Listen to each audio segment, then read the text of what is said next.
বিসমিল্লাহির রহমানির রহিম। শিক্ষা ঐক্য প্রগতি ছাত্রদলের মূলনীতি। আমি মোহাম্মদ আকিব আল সাহাব, ছাত্রনেতা, বাংলাদেশ জাতীয়তাবাদী ছাত্রদল। আমি প্রথমে ধন্যবাদ দিতে চাই বাংলাদেশ জাতীয়তাবাদী দল বিএনপির ভারপ্রাপ্ত চেয়ারম্যান ও বাংলাদেশ জাতীয়তাবাদী ছাত্রদলের সাংগঠনিক অভিভাবক জনাব তারেক রহমান। তার চেতনাকে আমাদের মাধ্যমে এবং সাধারণ শিক্ষার্থীদের মাধ্যমে প্রকাশ না করত, তাহলে এ নতুন বাংলাদেশের সূচনা আমরা করতে পারতাম না। 2018 সাল এর পরিবর্তে 2024-এর 1 জুলাই বৈষম্য বিরোধী ছাত্র আন্দোলন নামক প্ল্যাটফর্ম থেকে এ আন্দোলনের সূচনা। তখন এ আন্দোলনের তেমন কোনো জোর ছিল না।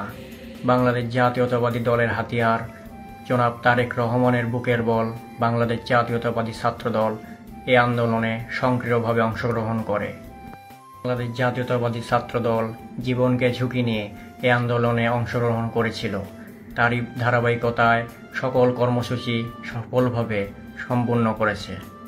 আওয়ামী প্রশাসনের গুলি, টিয়ার সেল, সাউন্ড গ্রেনেডকে উপেক্ষা করে বাংলাদেশ জাতীয়তাবাদী ছাত্রদল রাজপথে জীবনকে ঝুঁকি নিয়ে এ আন্দোলন সংগ্রামে শহীদ হয়েছে বাংলাদেশ জাতীয়তাবাদী ছাত্রদলের কর্মী ওয়াসিম। শহীদ হয়েছে অসংখ্য ভাই ও বোনরা। ফ্যাসিস্ট শেখ হাসিনার বক্তব্যের পরে মূল স্লোগান ওঠে, তুমি কে আমি কে, রাজাকার রাজাকার। ধারাবাহিকতা সাধারণ শিক্ষার্থীদের পাশাপাশি থাকতে থাকতে সাধারণ মানুষের মধ্যেও ছড়িয়ে পড়ে। সাধারণ জনগণ সক্রিয়ভাবে এই আন্দোলনে অংশগ্রহণ করে। পরবর্তীতে আন্দোলন ছাত্র জনতা নামে প্রকাশ পায়। প্রতিদিন নতুন নতুন কর্মসূচির মাধ্যমে আমরা সক্রিয়ভাবে এই আন্দোলনে অংশগ্রহণ করেছি। স্বৈরাচার বিরোধী আন্দোলনে মানুষ কাঁধে কাঁধ মিলিয়ে স্লোগান দিয়ে মুখরিত করেছিল এই বাংলাদেশ। আন্দোলন পরবর্তীতে এক দফায় রূপ নেয়। গণভবন ঘেরাওয়ের মাধ্যমে 5ই আগস্ট নতুন বাংলাদেশের সূচনা হয়েছিল।